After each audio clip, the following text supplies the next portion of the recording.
예수께서 십자가의 죽음을 눈앞에 두고 계실 때 제자들에게 이렇게 말씀하셨어요. 14장 1절 2절 말씀입니다. 요약해 보겠습니다.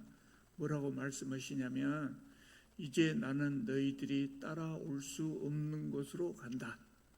그러나 너희는 내가 없다고 근심하지 말고 하나님을 믿어라. 또 나를 믿어라. 내가 가는 것은 아주 가는 것이 아니고 너희를 위하여 거처를 예비하러 가는 것이다. 이렇게 말씀을 하셨어요. 근데 제자들은 그때까지만 해도 이런 상황에 대해서 전혀 마음의 준비가 없었단 말이죠. 예수께서 처음으로 하신 말씀도 아닌데 제자들은 아마 설마 그렇게 생각하고 있었는가. 예수께서 가신다고 하는 것에 대해서 생각을 못하고 있었어요. 그래서 이때 제자들은 생각을 하는 겁니다. 예수께서 가셔버리면 우리는 과연 어떻게 될 것인가. 여전히 불안해하고 있었습니다. 오늘 말씀은 그런 상황에서 예수께서 제자들을 안심시키시려고 하신 말씀입니다.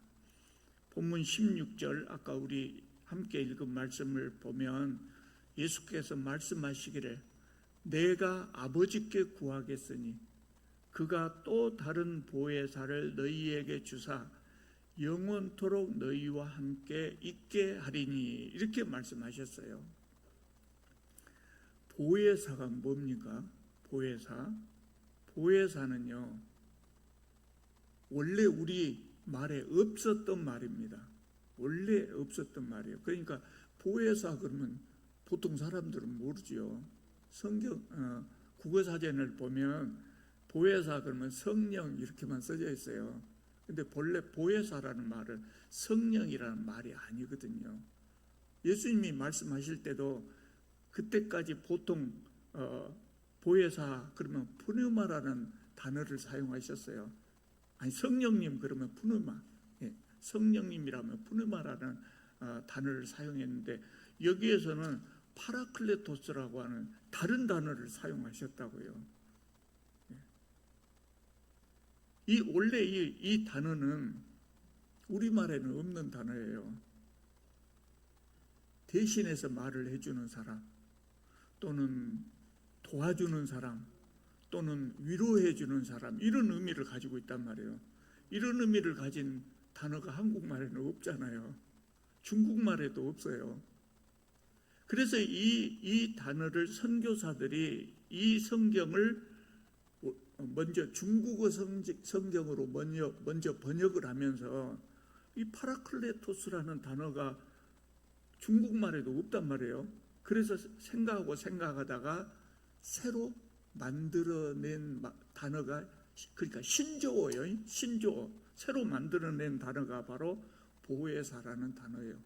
보호할 보자, 은혜해자, 스승사자, 그 보혜사 이렇게 새로 만든 겁니다.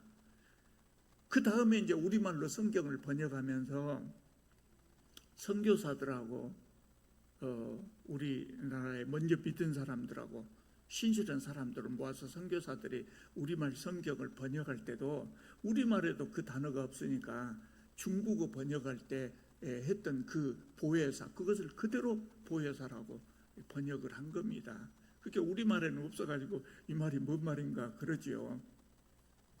본래 보혜사라는 뜻은 이런 뜻입니다.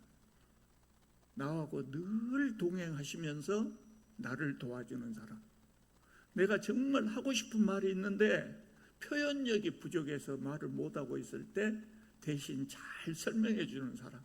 또 내가 정말 하고 싶은 일이 있는데 내 능력이 부족해가지고 할 수 없을 때 나를 대신해서 일해주는 사람. 또 내가 우울할 때 나를 위로해서 평안을 얻게 해주는 사람. 그런 사람입니다.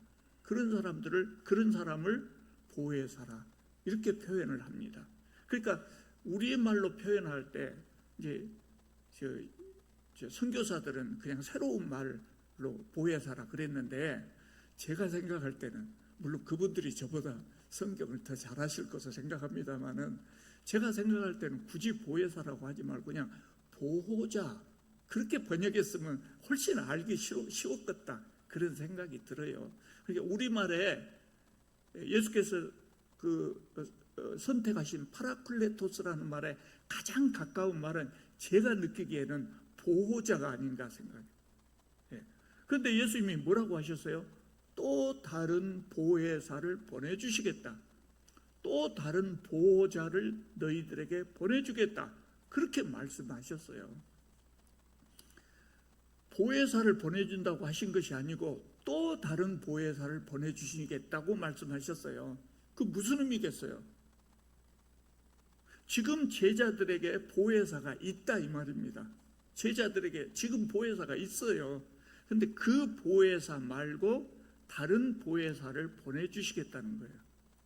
그러면 지금 제자들과 함께 있는 보혜사, 보호자 누굴까요? 예수님입니다. 예수님이 그 역할을 하셨어요. 예수께서 제자들을 불러가지고 3년 동안 예수께서 제자들에게 보혜사 역할을 하셨어요. 보호자 역할을 하셨단 말이에요. 근데 이제는 예수님이 어째요? 가셔야 돼요. 가셔야 돼요. 하늘로 가셔야 돼요. 십자가를 지시고 하나님 우편으로 가셔야 돼요. 그래서 이전처럼 제자들과 함께 있으면서 제자들을 돌봐줄 수가 없다고요. 그래서 다른 보혜사를 보내주겠다 이렇게 말씀하신 거예요. 그 다른 보혜사가 누구예요? 26절을 보면 내가 다른 보호자를 보내주는데 26절을 보면 그 보호자가 누구냐? 곧 아버지께서 내 이름으로 보내실 성령님이다. 그렇게 말씀하셨어요. 첫 번째 보혜사는 예수님이고 그리고 그분이 가신 다음에 오신 두 번째 보혜사는 누구예요? 성령님이다. 그러면 이제 우리가 한 가지 궁금한 생각이 듭니다. 예수님이 왜 가셨을까? 그냥 제자들하고 같이 계시면 안 될까? 영원히 같이 계시면 안 됐을까? 이런 생각이 들죠. 왜 예수님은 가시고 다른 보혜사를 보내야 될까요? 예수님은요, 우리 인간의 몸을 입고 오셨어요. 인간의 몸을 입고 오시면 예수님도 늙고 병들 수밖에 없어요. 예수님도 오래 계셨으면 늙고 병들었을 거예요 아마. 오래 안 계셔서 모르지만 영원히 살 수도 없어요. 그리고 예수님은 결정적으로 예수님이 이 땅에 오신 이유가 뭐예요? 예수님의 역할이 뭐예요? 인간의 육신을 입고 오신 이유가 우리를 대신해서 십자가를 지고 돌아가셔 주시는 거예요. 그렇게 함으로 우리의 죄가 사함을 받잖아요. 많은 사람들을 구원할 수 있다면 그 역할을 하러 오신 거예요. 그래서 예수님은 돌아가실 수밖에 없다고요.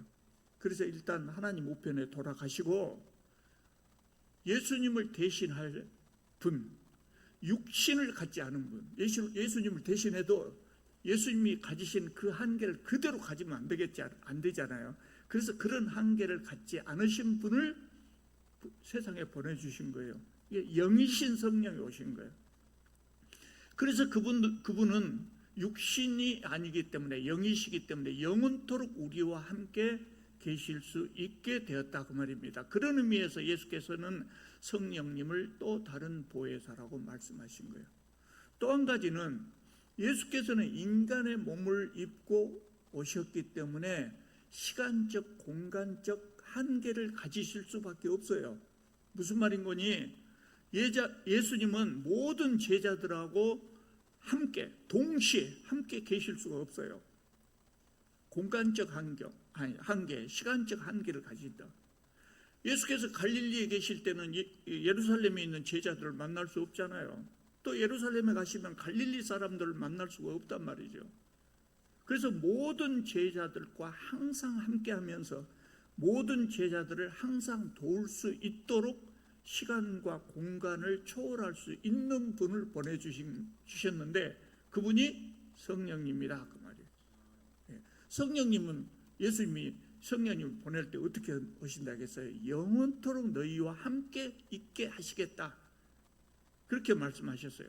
성령께서 제자들에게 오시면 그분은 다시는 제자들을 떠나지 않고 항상 제자들과 함께 동행하신다. 여러분들은 하나님을 믿기 때문에 다 이미 성령을 받으신 줄 믿습니다.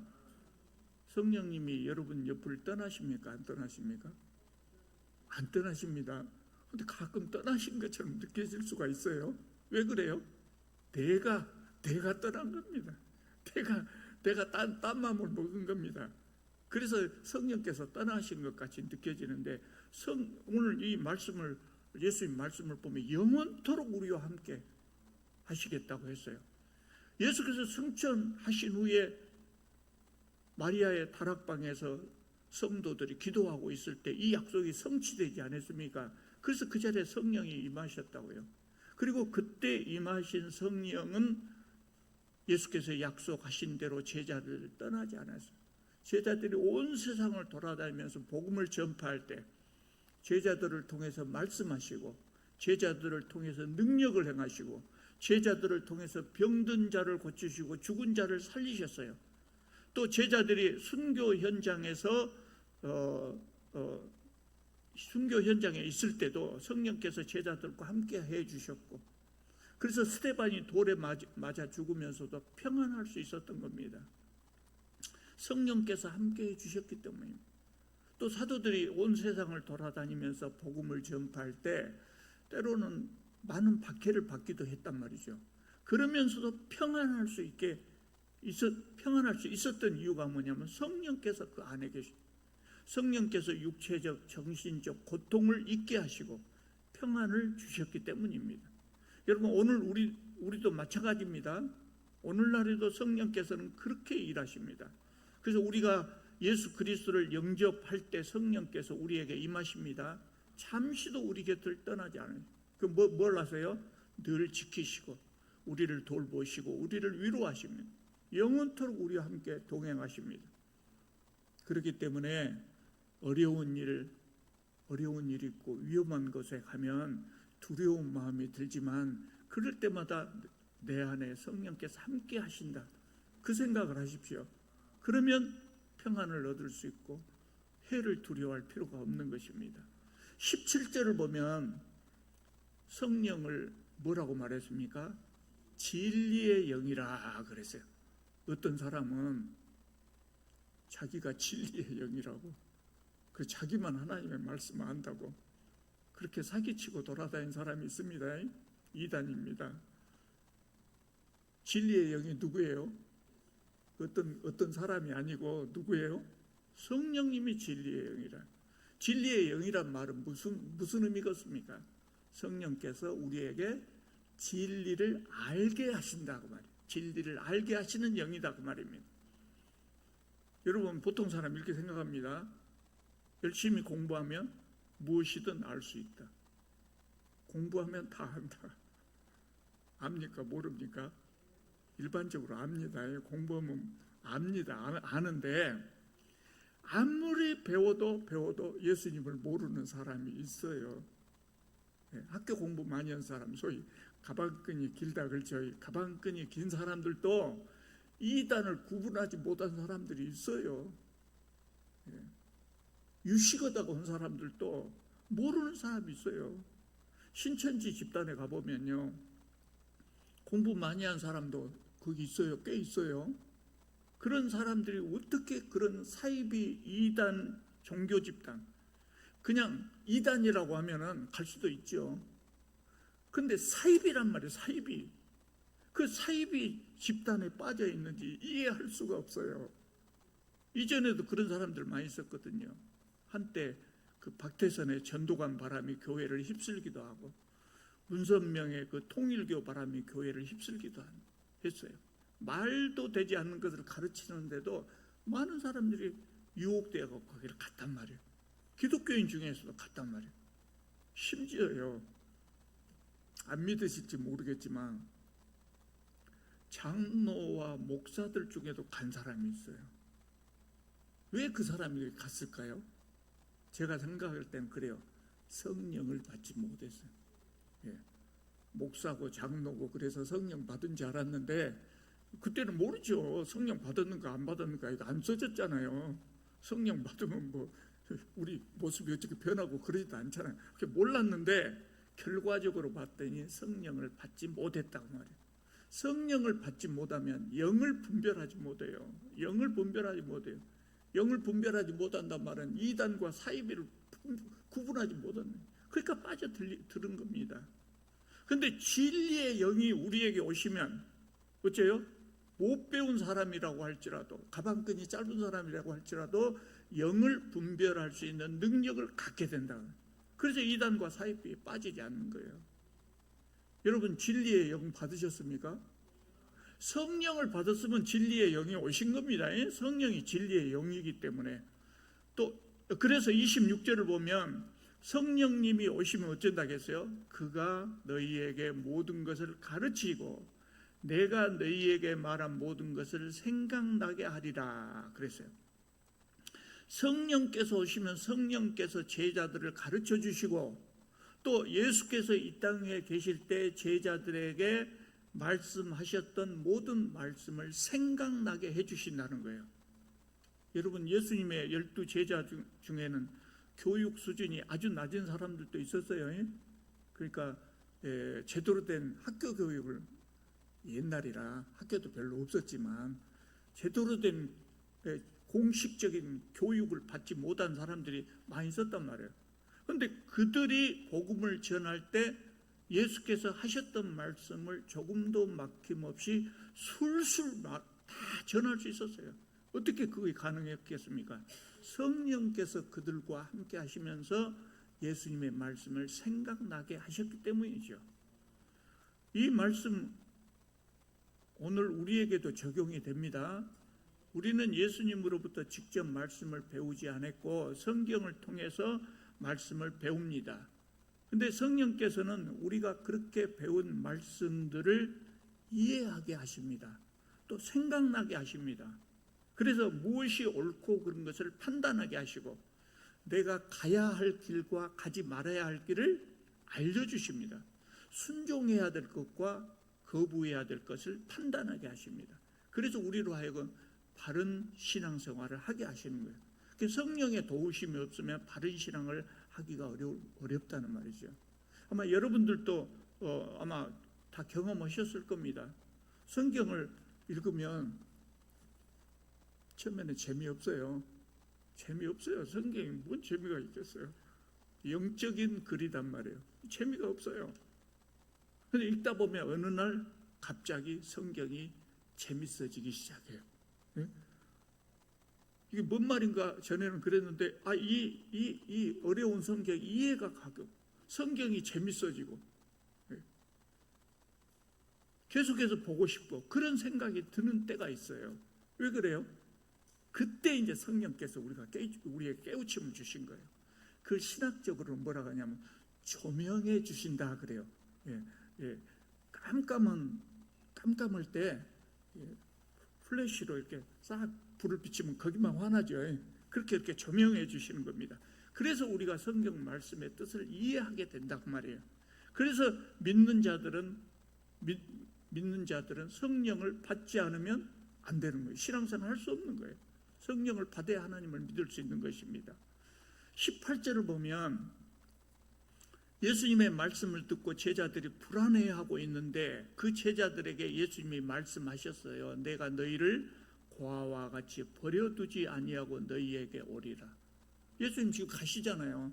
그러면서 너희에게 오리라 이렇게 말씀하셨어요. 20절을 보면 그러면 그날에는 너희가 내 안에 내가 너희 안에 있을 것이라고 말씀하셨어요. 성령님은 영이라 그랬는데 누구의 영이에요? 성령님은 누구의 영일까요? 여러분 이거 알고 계셔야 합니다. 아주 기본적인 교리예요. 성령님은 누구의 영일까 그럴 때 너희에게 다시 오리라 예수님이 그러셨잖아요. 예수님이 다시 오신 거예요. 성령으로 다시 오신 거예요. 성령님은 예수님의 영이지요. 근데 신학적으로는 이렇게 이야기합니다. 신학자들이 열심히 연구한 결과 성령님은 예수님의 영이고 동시에 하나님의 영이다. 예수님의 영이고 하나님의 영이다. 그렇게 이야기를 합니다. 제가 삼위일체 어려서 삼위일체가 참 이해하기 어려웠어요.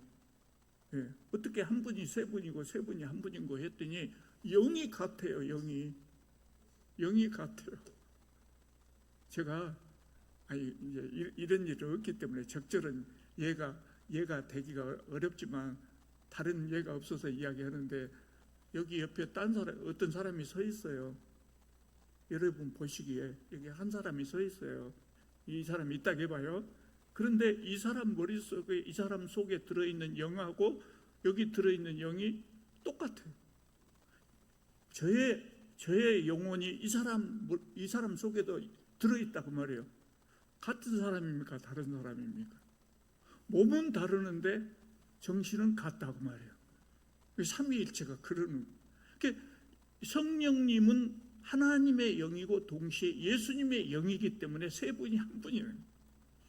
우리가 성령을 모셨다고 하는 것은 결국 내 안에 예수님을 모신 것이고 내 안에 하나님을 모신 것이고, 그래서 내가 예수님 안에, 예수님이 내 안에, 내가 하나님 안에, 하나님이 내 안에 이렇게 된다고 예수께서 20절에 그렇게 말씀하신 거예요. 그 전에 제가 성경 공부를 할 때 저하고 같이 공부한 어떤 친구가 그런 이야기를 해요. 예수님 시대 사람들은 참 좋았겠다.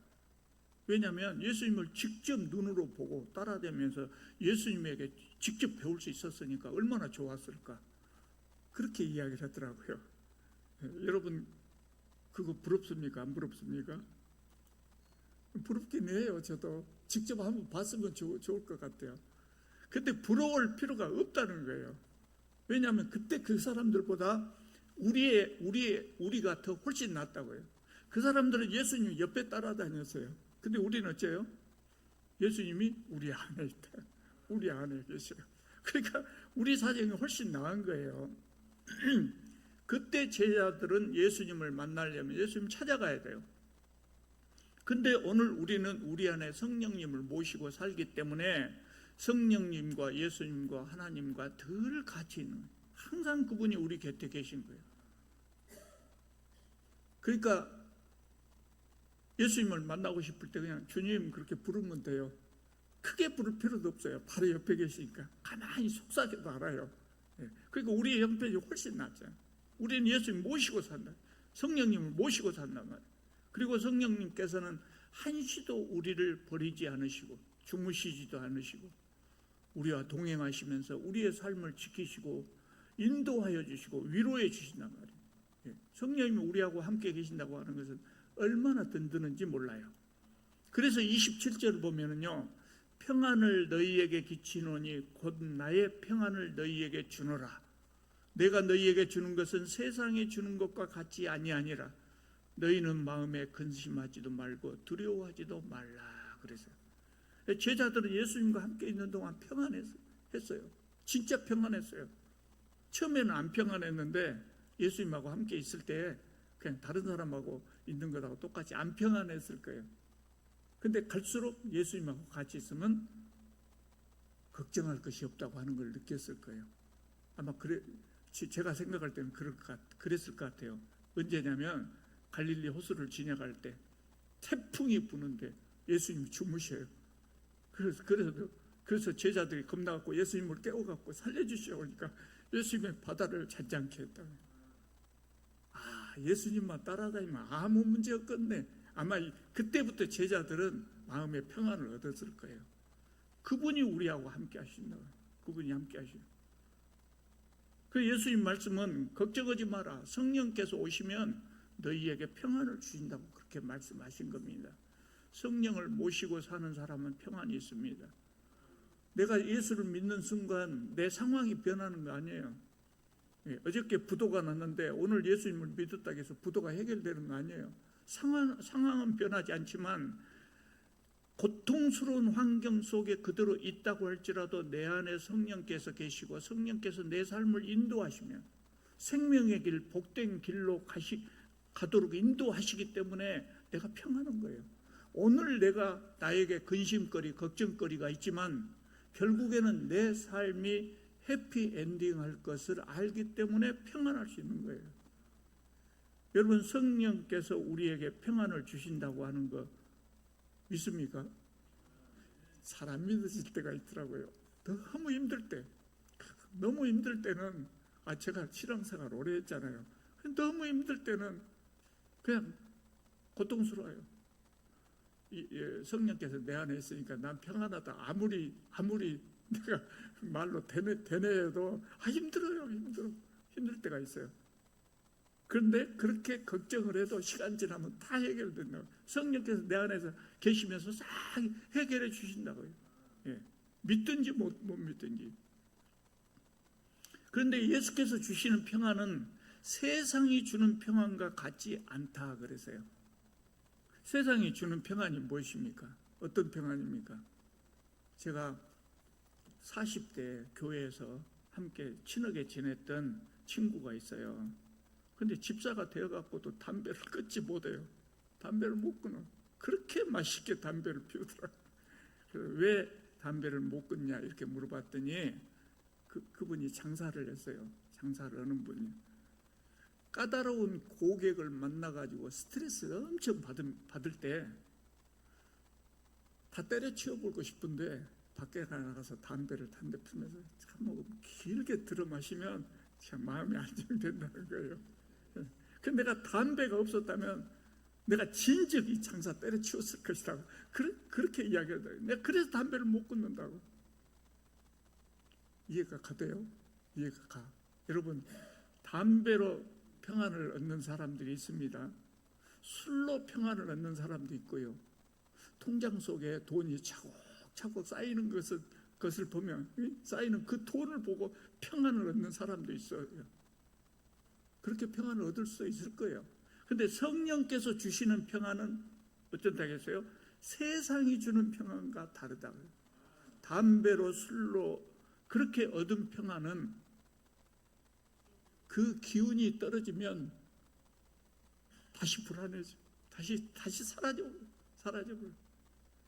그러나 성령께서 주시는 평안은 사라지지 않는 평안입니다. 갈수록 커지는 평안입니다. 여러분, 우리는 다 성령 받은 사람입니다. 그 성령님은 절대로 우리를 떠나시지 않고 우리를 지키시고 인도하시고 계속해서 위로해 주실 것입니다. 성령님과 늘 동행하시면서 능력 있는 삶을 사시기를 바랍니다. 기도드리겠습니다.